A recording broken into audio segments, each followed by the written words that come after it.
Assalamualaikum warahmatullahi wabarakatuh. Bertemu kembali dengan Cak Bokel. Mudah-mudahan kawanku semuanya senantiasa dalam lindungan Tuhan Yang Maha Esa. Amin amin ya robbal alamin. Hari ini kita akan nonton bareng yaitu pernyataan dari Syekh Alwi yang menyatakan bahwasanya mereka yang punya gelar ini hanya dimanfaatkan untuk memeras ulama pribumi, ya. Ada salah satu oknum yang mengaku sebagai duriah tapi menyalahgunakan atas kewenangan itu. Bagaimana? Videonya akan kita lihat bersama-sama. Orang zaman sekarang ngaku turunan Nabi 14 abad lamanya. Jarak dengan baginda Nabi. Bahkan sudah hampir 15 abad, masuk ke abad ke-15. Tapi kalau kelakuannya ternyata nggak ngikutin Nabi, bahkan cenderung merusak syariat, maka jangan ngaku turunan Nabi. Memalukan. Betul tidak? Apalagi saya lihat video ada Habib mabok. Ini beneran ada, ya. Saya masih simpan. Mabok, kemudian teler di depan rumah orang. Lalu kemudian oleh jamaah setempat, pengurus lingkungan yang sedang ronda, ditegur. Wah, Habib kok mabok? Wah, Habib mabok masuk surga. Kacau, ya. Ente mabok gak boleh, aneh mabok gak apa-apa katanya. Mabok tuh, ya. Apakah benar orang yang mengaku turunan Nabi? Kalau benar, apalagi belum jelas, apalagi nggak benar, apalagi mbuh turunannya siapa, gitu kan? Ini mah andai beneran turunan Nabi.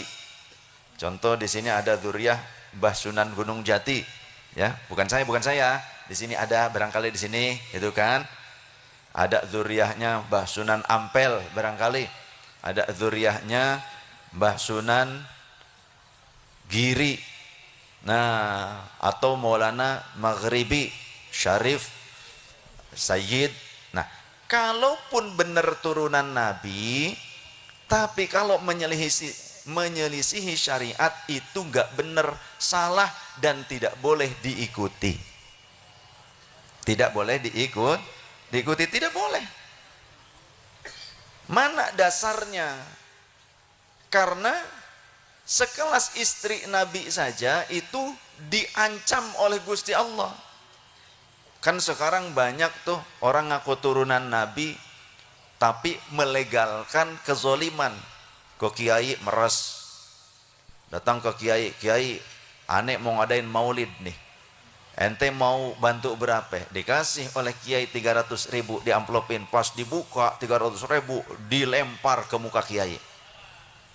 Salah satunya kiai nyeker asli Brebes yang langsung ngomong ke saya di panggung saat itu, yang membuat saya murka. Ada video saya murka terhadap oknum-oknum seperti itu. Karena apa? Karena para ulama yang berjasa mengislamkan masyarakat, yang berjasa ngajarin Quran, jadi ngerti kalamnya Allah, bisa baca dengan tartil, mengikuti kewajiban Allah, warattilil Qur'ana tartila. Kiai yang ngajarin wudhu, yang wudhu adalah syarat keabsahannya sholat. Kalau tidak sah wudhunya maka tidak sah sholatnya. Ngajarin sholatnya yang benar. Itu mereka, para kiai-kiai, para ustadz-ustadzah, para ulama. Mereka yang punya jasa besar, tapi mereka dikerdilkan, mereka dipecundangi di negerinya sendiri, seolah mereka tidak punya peran untuk mengislamkan bangsa dan negara Indonesia. Maka saya murka dengan orang-orang yang seperti itu, gak tahu diri, ya. Mohon maaf, andai itu saudara saya sendiri pun saya tidak akan setuju dengan perilaku seperti itu. Jadi seringnya saya mendapatkan pengaduan itu dari para kiai, dari masyarakat. Itulah yang kemudian menghantak jiwa saya untuk membahas secara syariah. Nah, sekeras istri Nabi saja, karena mereka selalu menggunakan dalil. Kan dalilnya ada, Habib mabok gak apa-apa. Kemudian ketika saya di Majalengka ngisi, kiai yang ngundang saya cerita, sehari sebelumnya didatangi seorang Habib yang katanya bawa kiswah makbaroh Nabi, pengakuannya begitu. Ya, kiswah itu kain penutup. Oh, ini kiai katanya silakan dicium. Nah, ente kan sekarang sudah menciumnya. Ente kalau ingin berkah ini tetap lengket menempel kepada ente harus mengeluarkan uang sebanyak 33 juta.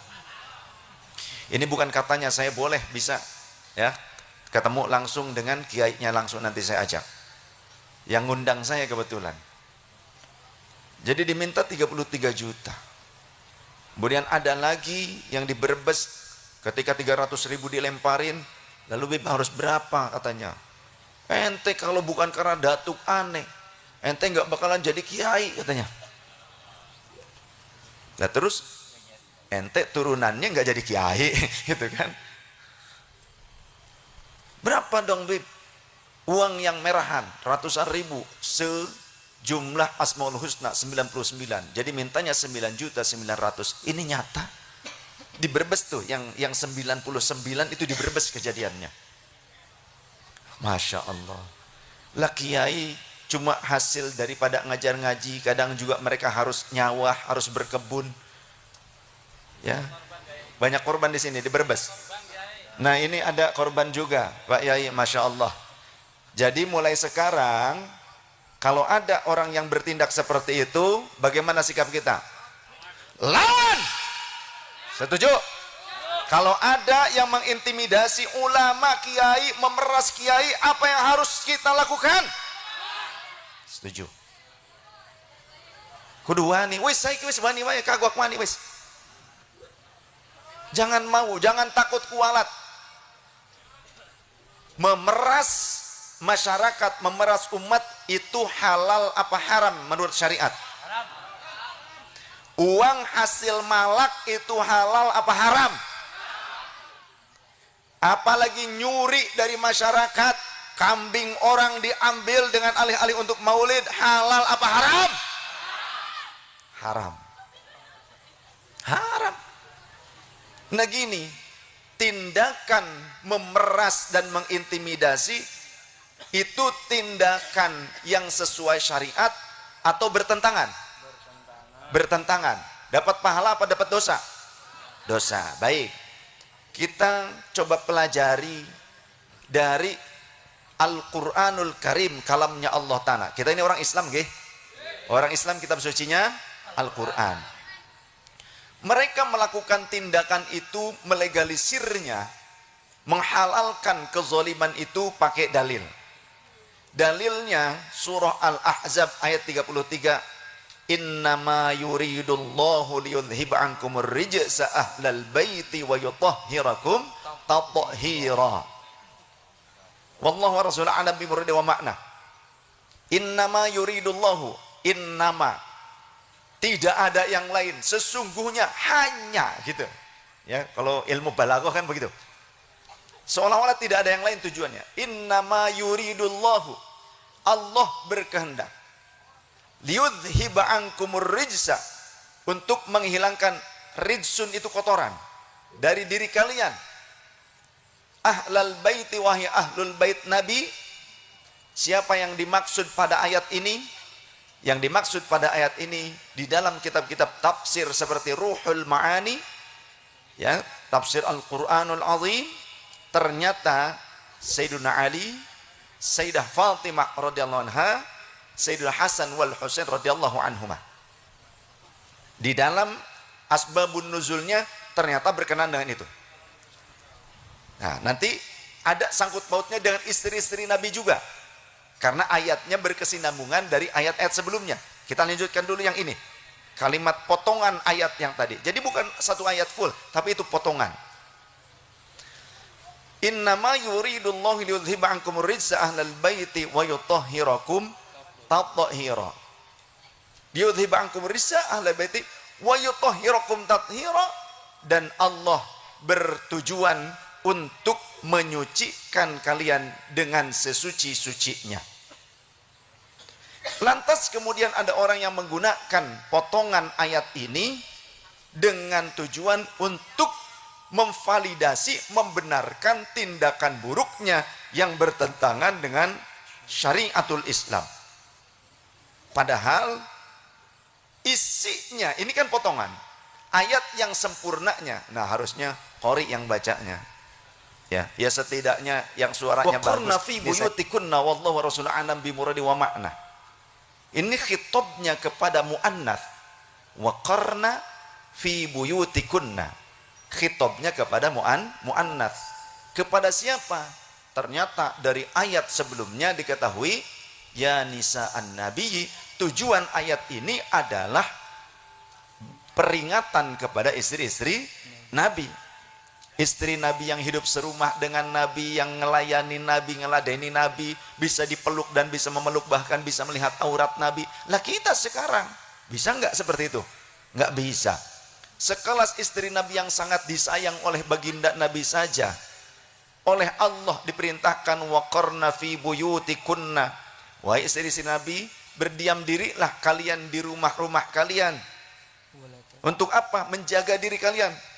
Wala tabarrajna tabarrujal jahiliyatil ula, dan jangan kalian bersikap seperti sikapnya orang-orang jahiliyah, wanita-wanita jahiliyah, dalam cara berpakaian, dalam cara berbicara, bersikap, beretika. Jangan seperti wanita jahiliyah. Tuh, ini istri Nabi. Apalagi cuma ngaku turunan kayak kita-kita di zaman ini. Ya. Wala tabarrajna tabarrujal jahiliyatil ula wa aqimnas sholata, dan tegakkanlah sholat oleh kalian wahai istri Nabi. Istri Nabi harus sholat. Turunan Nabi gimana? Boleh nggak sholat turunan Nabi?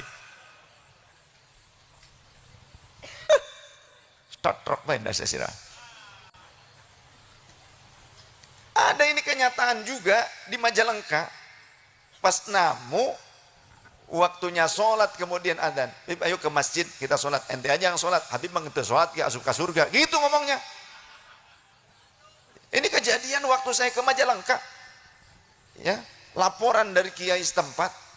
Astagfirullahaladzim, rusak ini nama keluarga Nabi, rusak kesucian ahlul bait Nabi, rusak dengan orang-orang seperti itu.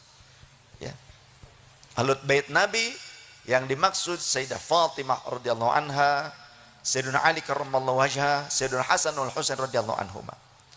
Wala tabarrajna tabarrujal jahiliyyah ula waqimnas sholata wa atinaz zakata. Wahai istri-istri Nabi, tunaikanlah zakat.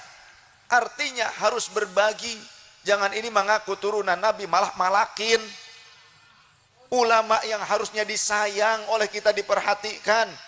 Mereka yang berhak mendapatkan infak dari kita. Ya, walladzina uhsiru fi sabilillahi la yastati'una darban fil ard yahsabuhumul jahilu aghniya'a minat ta'affuf ta'rifuhum bisimahum la yas'aluna an-nasa ilhafa al-baqarah. Mereka para orang-orang yang berdakwah dengan cara ngajar ngaji, bukan cuma jadi penceramah, khutbah, bukan. Yang dimaksud adalah orang-orang yang alim yang mengajarkan ilmu mereka, bukan penceramah, bukan. Jadi kalau jenengan bisa memberikan hadiah yang besar kepada penceramah atau kepada vokalis sholawat, kepada artis sholawat, tapi kalian tidak punya perhatian kepada guru-guru kalian yang ngajarin Al-Quran, kalamullah, yang ngajarin kalian sholat yang benar, ngajarin zakat, ngajarin puasa, ngajarin haji, kalian tidak punya perhatian kepada mereka di kampung kalian, maka berarti kalian sudah su'ul adab kepada orang-orang yang berhak mendapatkan penghormatan kalian.